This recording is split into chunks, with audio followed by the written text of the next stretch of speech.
Hi guys! Welcome back to my channel! Today, meron po tayong kakabitan na 2023 Next Gen Ford Everest Sport. Actually, si client is from Olongapo City. So, dumayo pa sila dito sa Fairview branch. Itong Ford Everest po niya, bago pa to. Ang tinakbo lang nito, magto 2,000 kilometers pa lang po. So, stock height po ito. Ngayon, ang gusto niyang palitan, yung gulong lang po kasi medyo makitid. Ang size ng stock nito, 255/55R20. So, ang ilalagay po natin, 275/55R20. So, let's go!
Ito po yung gagamitin nating gulong, itong Monster Terrain Gripper 275/55R20.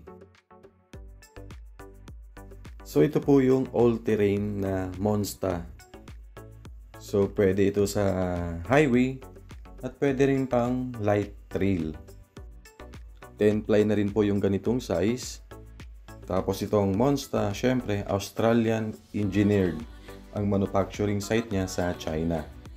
Ang production date nito, 2023. So, meron siyang white leather. Tapos yung kabilang side, pwede rin gamitin yung all black lang.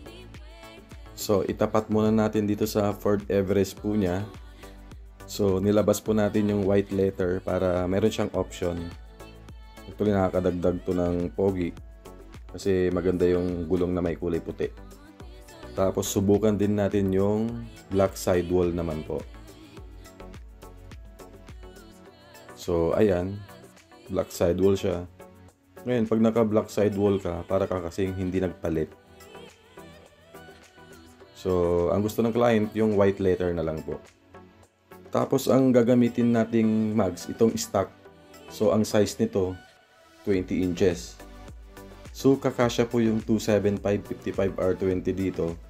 Hindi po siya sasayad at wala po tayong gagalawin sa mudguard o kaya dun sa fender liner dun sa may bandang harapan. Syempre, mamaya ipapakita natin dito sa video na to.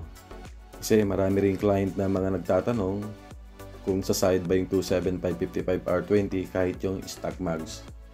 Syempre, dahil mataas ang offset ng stock mags, hindi po siya sasayad kasi pasok yung mags. Ngayon, kung gagamitan mo siya ng mga mags na aftermarket kagaya ng mga Fuel, Black Rhino or VLF na medyo mabababa yung offset kagaya ng mga kinakabit po namin, sasayad po siya, lalo na dito sa next gen na Ford Everest. So, i-dismount na po natin tong stock na gulong. Tapos mamaya ikakabit po natin yung Monster na 275/55R20. Actually, si client ayaw niya rin nang lumabas yung gulong dun sa fender para syempre hindi rin maputik. Actually, itong stock mags nito, maganda talaga to eh. Sporty look siya.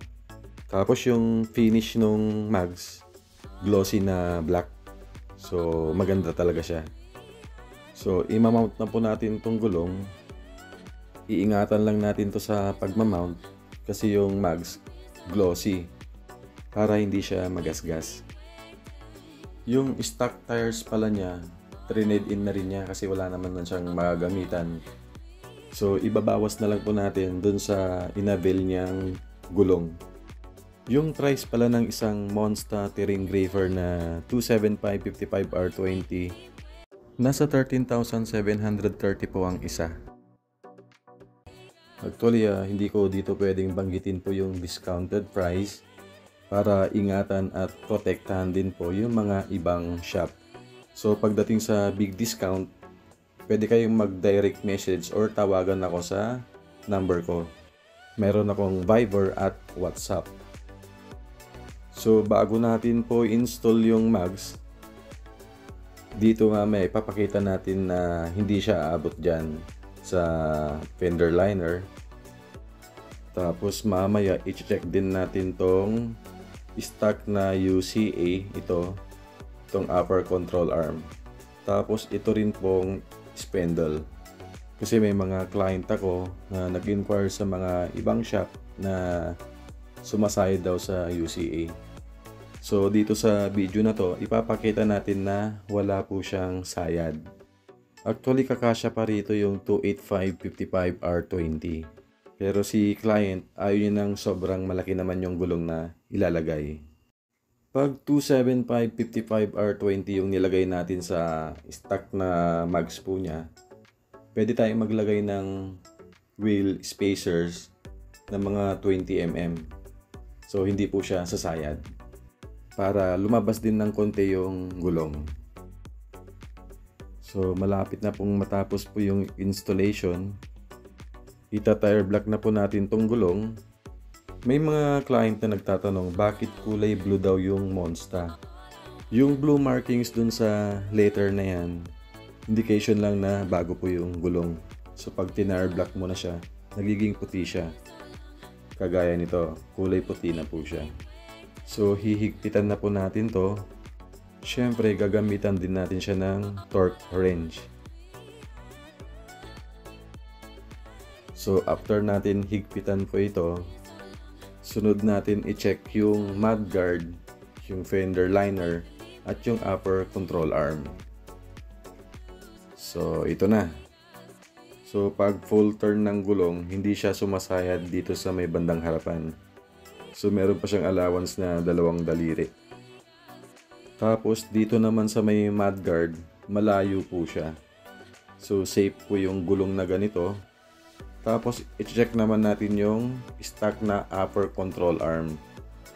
Siyempre chine-check natin yan, lalo stock mags yung gamit at mas malapad na gulong yung nilagay po natin. So hindi po siya sumasayad. Actually dun sa spindle, na-check din po kanina na hindi po siya sumasayad. Actually pag sumasayad po yan, hindi mo maiikot yung gulong.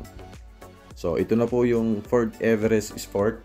Dun sa mga client na nagtatanong kung yung stock mags ang gamit at nilagyan natin ng 275/55 ay kung lalabas po siya. Siyempre hindi po siya lalabas dahil mataas yung offset ng mags. Pero mapapansin nyo rito, pumantay siya dun sa fender. Hindi kagaya ng stock na gulong na 255, medyo pasok po siya tignan. So ito na po yung Ford Everest Sport na naka 275/55R20 using stock mags. So para na rin siyang naka-mags. Ang ganda kasi nung stock na mags nito. Tapos lalagyan natin ng gulong na mas malapad.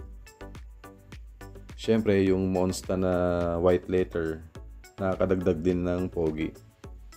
So mas napansin siya na parang nagpalit ng mags. Kung meron kayong mga katanungan, mga inquiries, pwede nyong i-comment dito sa baba or i-message ako sa aking Viber or WhatsApp or sa aming Facebook page. So hanggang dito na lang po ang video na to. Kung nagustuhan mo ang video na to, please like and subscribe. Ride safe guys! Bye!